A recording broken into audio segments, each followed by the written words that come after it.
L'enseignement d'aujourd'hui a pour titre Le grand conflit, troisième partie.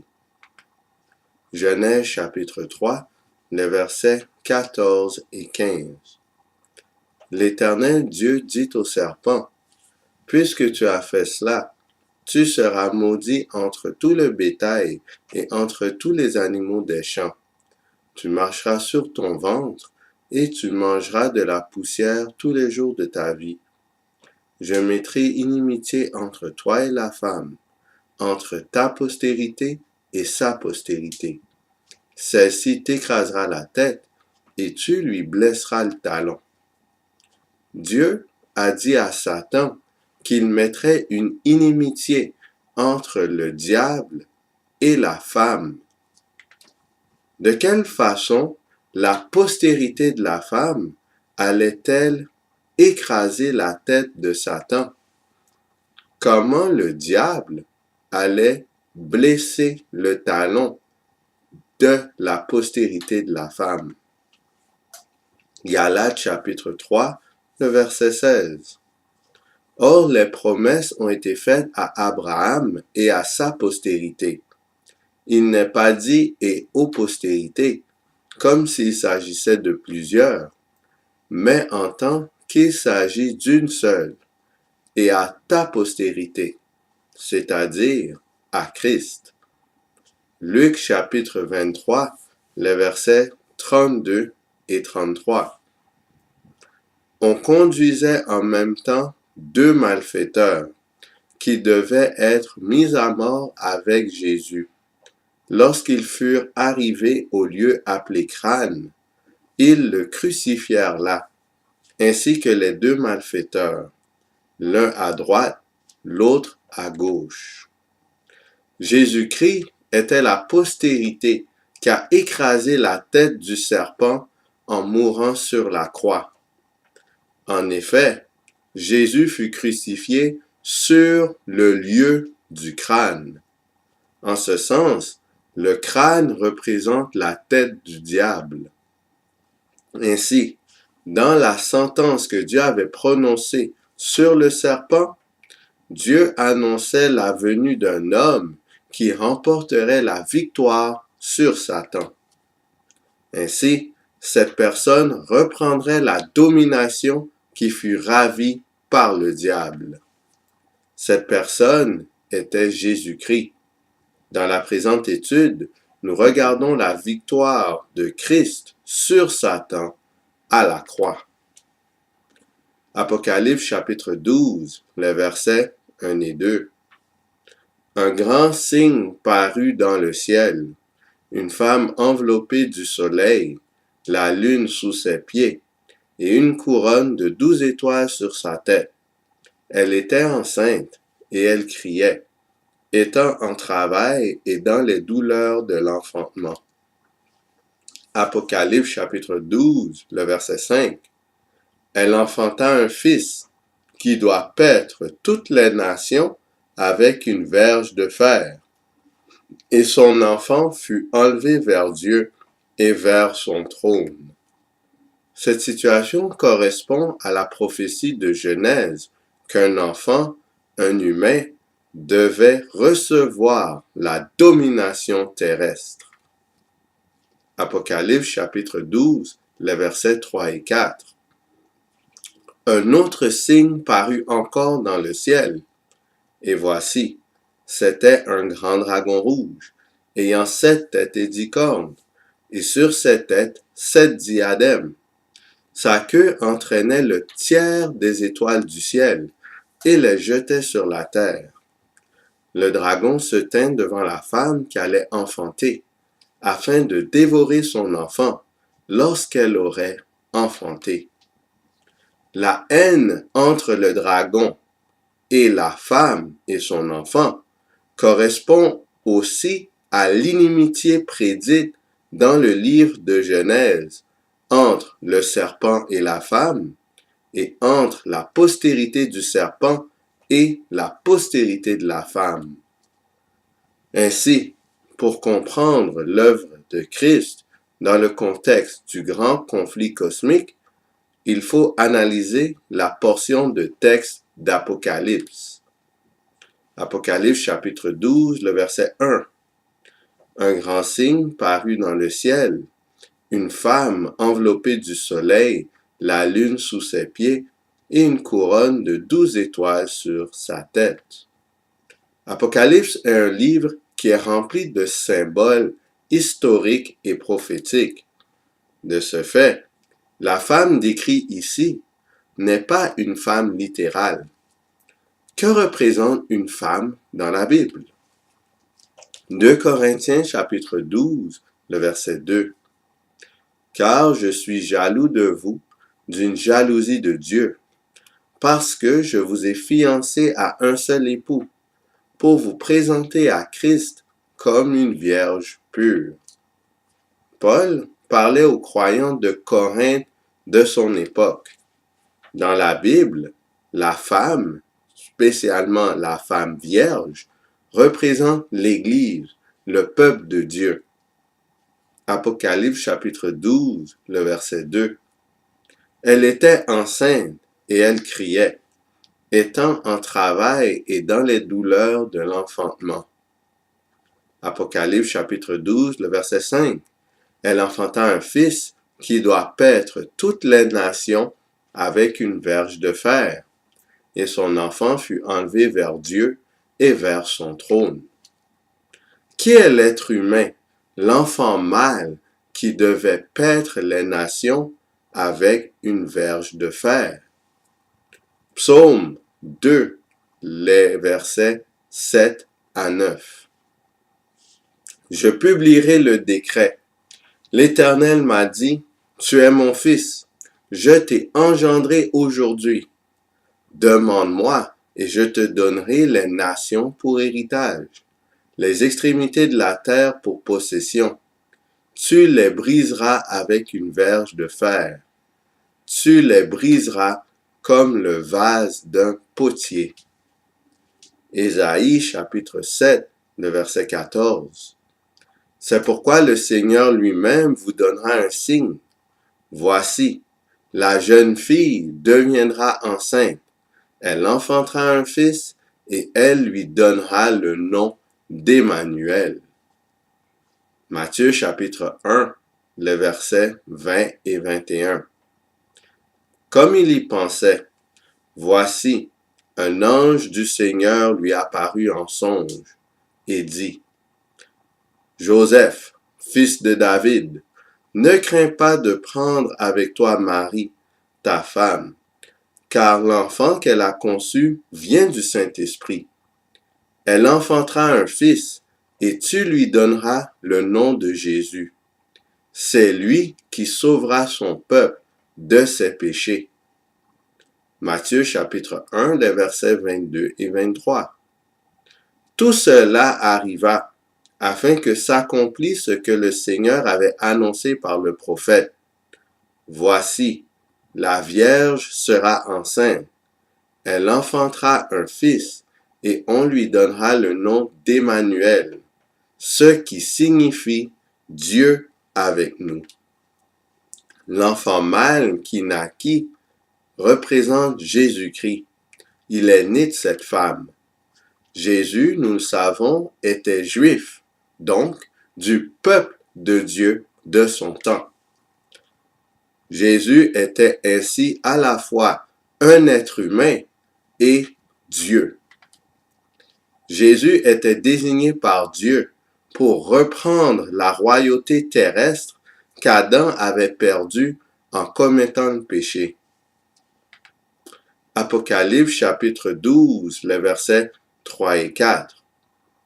Un autre signe parut encore dans le ciel, et voici, c'était un grand dragon rouge, ayant 7 têtes et 10 cornes, et sur ses têtes 7 diadèmes. Sa queue entraînait le tiers des étoiles du ciel, et les jetait sur la terre. Le dragon se tint devant la femme qui allait enfanter, afin de dévorer son enfant lorsqu'elle aurait enfanté.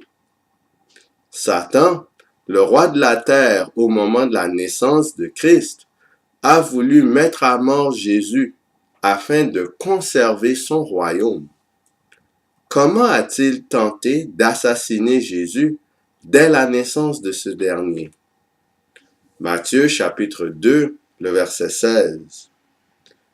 Alors Hérode, voyant qu'il avait été joué par les mages, se mit dans une grande colère, et il envoya tuer tous les enfants de 2 ans et au-dessous qui étaient à Bethléem et dans tout son territoire, selon la date dont il s'était soigneusement enquis auprès des mages. C'est à travers Hérode, le gouverneur de la Palestine, que Satan tenta de tuer Jésus. Si cette tentative avait réussi, Satan serait demeuré le roi de la terre. L'humanité aurait demeuré sous le contrôle complet du diable. Apocalypse chapitre 12, le verset 5. Elle enfanta un fils qui doit paître toutes les nations avec une verge de fer. Et son enfant fut enlevé vers Dieu et vers son trône. Apocalypse chapitre 3, le verset 21. Celui qui vaincra, je le ferai asseoir avec moi sur mon trône, comme moi j'ai vaincu et me suis assis avec mon Père sur son trône. Avant d'aller vers son Père sur le trône, Jésus a vaincu. Il a donc pu reprendre la domination de la planète. De quelle façon Jésus a-t-il vaincu? Apocalypse chapitre 5, les versets 5 et 6. Et l'un des vieillards me dit, « Ne pleure point, voici, le lion de la tribu de Juda, le rejeton de David, a vaincu pour ouvrir le livre et ses 7 sceaux. Et je vis, au milieu du trône et des 4 êtres vivants et au milieu des vieillards, un agneau qui était là comme immolé. Il avait 7 cornes et 7 yeux, qui sont les 7 esprits de Dieu envoyés par toute la terre. 1 Pierre chapitre 1, les versets 19 et 20. Mais par le sang précieux de Christ, comme d'un agneau sans défaut et sans tache, prédestiné avant la fondation du monde et manifesté à la fin des temps à cause de vous. Le symbole de l'agneau immolé représente Jésus-Christ qui fut mis à mort à la croix. À l'instar de l'agneau sans défaut et sans tache, Jésus était sans défaut. En d'autres termes, il n'avait commis aucun péché pendant toute sa vie. Il a donc réussi là où Adam avait échoué. En demeurant fidèle à Dieu, Christ a remporté la victoire. De ce fait, il a pu vaincre Satan et reprendre le royaume de la terre entre les mains du diable. Il est réconfortant de savoir que la mort de Christ était prévue avant même la création de la terre. Cela indique que Dieu avait un plan pour délivrer la race humaine avant même de l'avoir créée. Apocalypse chapitre 12, le verset 10. Et j'entendis dans le ciel une voix forte qui disait, « Maintenant le salut est arrivé, et la puissance, et le règne de notre Dieu, et l'autorité de son Christ, car il a été précipité, l'accusateur de nos frères, celui qui les accusait devant notre Dieu jour et nuit. » Une voix dans le ciel proclame que le salut est arrivé. L'œuvre de Jésus-Christ sur la terre avait donc des répercussions à portée universelle. Les êtres célestes avaient aussi besoin que Jésus remporte la victoire à la croix. Cela contribuait également à leur salut éternel, même si ces créatures n'avaient pas commis de péché. Dans quelle mesure les êtres célestes étaient-ils dépendants de l'œuvre du Fils de Dieu pour leur salut? Apocalypse chapitre 12, le verset 10. Et j'entendis dans le ciel une voix forte qui disait, maintenant le salut est arrivé, et la puissance, et le règne de notre Dieu, et l'autorité de son Christ, car il a été précipité, l'accusateur de nos frères, celui qui les accusait devant notre Dieu jour et nuit. Satan est appelé l'accusateur des frères.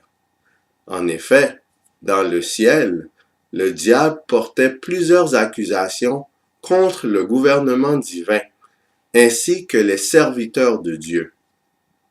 Voici quelques passages qui servent d'exemple. Job chapitre 1, les versets 6 et 7. Or, les fils de Dieu vinrent un jour se présenter devant l'Éternel, et Satan vint aussi au milieu d'eux. L'Éternel dit à Satan, « D'où viens-tu? » Et Satan répondit à l'Éternel, « De parcourir la terre et de m'y promener. » Tout d'abord, le lieu de rassemblement des fils de Dieu, où Satan s'est également présenté, n'est pas la planète Terre. En effet, Dieu a demandé à Satan d'où il venait, et le diable lui a répondu qu'il venait de la terre. Comment se fait-il que Satan avait une place dans cette rencontre céleste? La réponse est qu'il s'est présenté en tant que représentant et roi de la planète Terre. Il était donc un délégué terrestre dans cette rencontre cosmique. À ce niveau, Dieu avait reconnu le statut royal de Satan. Job chapitre 1, les versets 8 à 12. L'Éternel dit à Satan, « As-tu remarqué mon serviteur Job? Il n'y a personne comme lui sur la terre. C'est un homme intègre et droit, craignant Dieu et se détournant du mal. » Et Satan répondit à l'Éternel, « Est-ce d'une manière désintéressée que Job craint Dieu?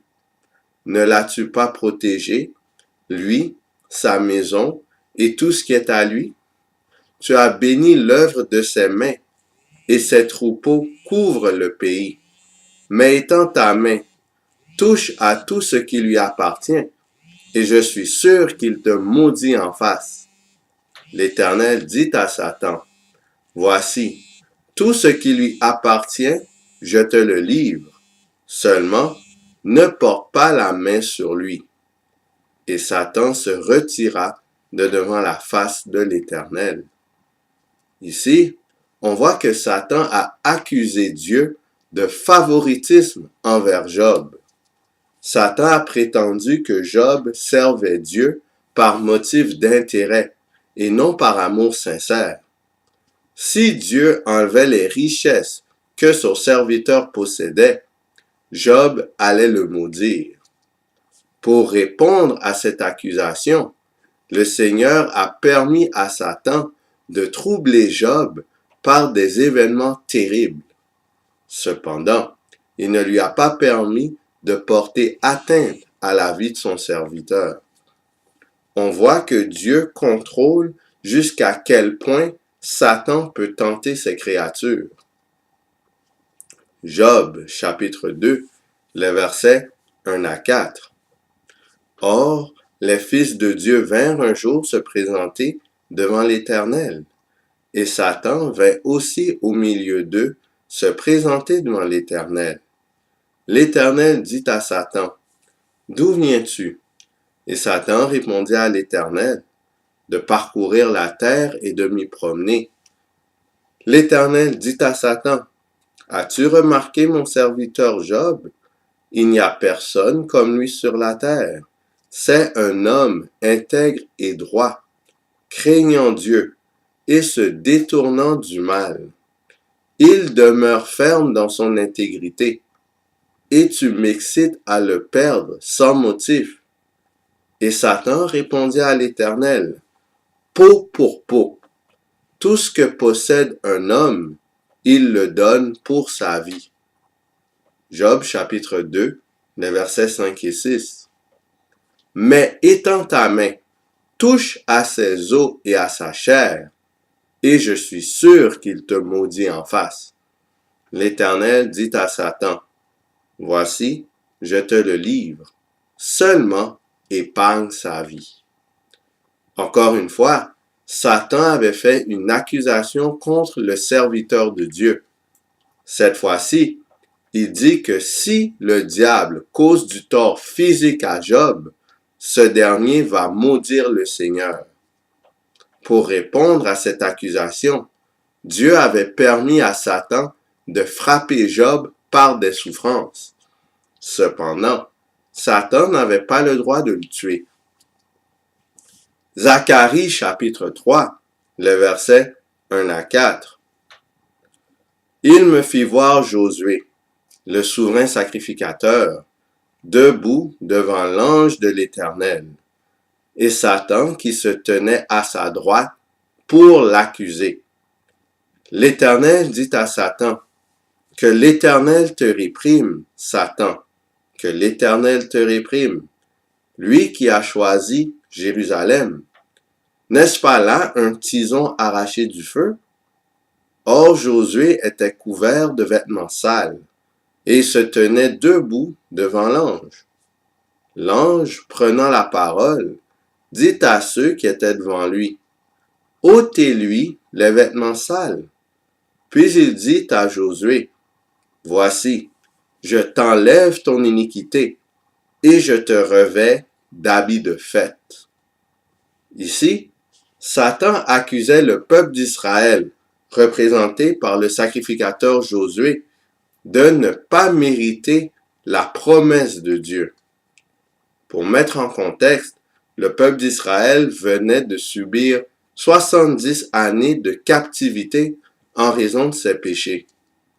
Dieu avait promis de faire retourner le peuple à Jérusalem pour reconstruire le temple au bout de ces 70 années. Satan disait donc qu'en vertu des transgressions du peuple, la promesse divine ne pouvait pas être accomplie. Dieu, pour sa part, avait fait allusion au peuple d'Israël comme étant un tison arraché du feu. En d'autres termes, l'épreuve de la captivité, symbolisée par le feu, avait permis au peuple de retourner à Dieu en se détournant de l'idolâtrie. Dieu lui pardonnait donc ses anciens péchés et lui enlevait son iniquité.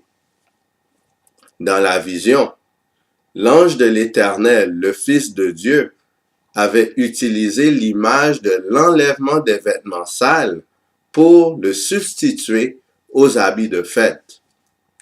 Ces habits de fête provenaient de Dieu lui-même. Genèse chapitre 3, le verset 21. L'Éternel Dieu fit à Adam et à sa femme des habits de peau, et il les en revêtit. L'image des vêtements fournis par Dieu remonte à la chute de l'homme. Dieu avait donné à Adam et Ève un habit de peau. Vu qu'il y avait seulement 2 humains qui existaient, cette peau devait provenir d'un animal. Pour obtenir cette peau, Dieu avait donc dû mettre à mort un animal. L'animal en question était innocent. Il fut mis à mort en raison du péché des humains. L'animal a ainsi joué le rôle de substitut en faveur de l'humanité. C'est donc par le sacrifice que le vêtement pouvait être confectionné et remis aux humains. Hébreux chapitre 9, le verset 22. Et presque tout, d'après la loi, est purifié avec du sang. Et sans effusion de sang, il n'y a pas de pardon. Lévitique chapitre 17, le verset 14. Car l'âme de toute chair, c'est son sang qui est en elle. C'est pourquoi j'ai dit aux enfants d'Israël, vous ne mangerez le sang d'aucune chair, car l'âme de toute chair, c'est son sang. Quiconque en mangera sera retranché. Le dictionnaire Larousse définit l'effusion de sang comme étant l'action de répandre le sang, la tuerie, le massacre. Le sang, dans la Bible, représente l'âme de toute chair. En d'autres termes, cela représente la vie de toute créature. Ainsi, l'effusion de sang constitue la vie qui doit être répandue, une tuerie ou un massacre qui doit avoir lieu. De ce fait, pour qu'il y ait le pardon des anciennes fautes, il doit y avoir un meurtre. Par extension, pour que les accusations de Satan soient répondues, notamment sur la capacité de Dieu de pardonner son peuple, il doit y avoir un meurtre. La mort du Christ est la réponse suprême aux accusations du diable. En effet, en vertu de la croix, tous les êtres célestes ont compris la nature réelle des accusations de Satan. De plus, ils ont vu à quoi aboutit le gouvernement du diable, la mort de Dieu lui-même. Depuis la mort de Christ, Satan n'a aucune accusation qu'il peut porter envers le gouvernement divin. De plus, il n'est plus le roi de la terre, car Jésus-Christ a pris sa place. Ainsi, le diable ne peut plus se présenter dans les comités célestes comme il faisait autrefois. En ce sens, il fut précipité du ciel sur la terre. Apocalypse chapitre 12, le verset 12. C'est pourquoi réjouissez-vous, cieux, et vous qui habitez dans les cieux. Malheur à la terre et à la mer, car le diable est descendu vers vous, animé d'une grande colère, sachant qu'il a peu de temps. Satan était banni des lieux célestes. Les habitants des cieux pouvaient désormais se réjouir. Ils pouvaient adorer Dieu en esprit et en vérité, ayant une juste conception de l'amour de Dieu pour ses créatures. Grâce à la mort de Christ, les êtres célestes étaient ainsi préservés de toute possibilité d'apostasie. Apocalypse chapitre 12, le verset 12. C'est pourquoi réjouissez-vous, cieux, et vous qui habitez dans les cieux. Malheur à la terre et à la mer, car le diable est descendu vers vous, animé d'une grande colère, sachant qu'il a peu de temps. Depuis la croix, Satan sait pertinemment bien que son règne va prendre fin. Il sait qu'il a perdu la guerre contre le Fils de Dieu. Il est donc en colère contre la race humaine, spécialement ceux qui font partie de la postérité de la femme. Il cherche à guider le maximum d'humains vers la perdition, afin qu'ils subissent aussi la défaite dans le grand conflit. Sur ce, qu'allons-nous choisir? Est-ce qu'on choisit le camp de l'agneau? Est-ce qu'on choisit la domination éternelle de Christ? Ou est-ce qu'on choisit le camp du serpent, la domination temporaire de Satan?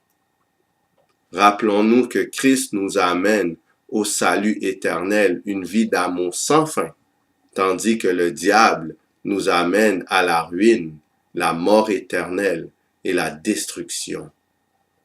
Que le Seigneur nous guide vers l'agneau, partout où il va, afin que nous puissions être prêts à l'acclamer lorsqu'il viendra prendre possession du royaume qui lui appartient de droit. Que le Seigneur nous garde.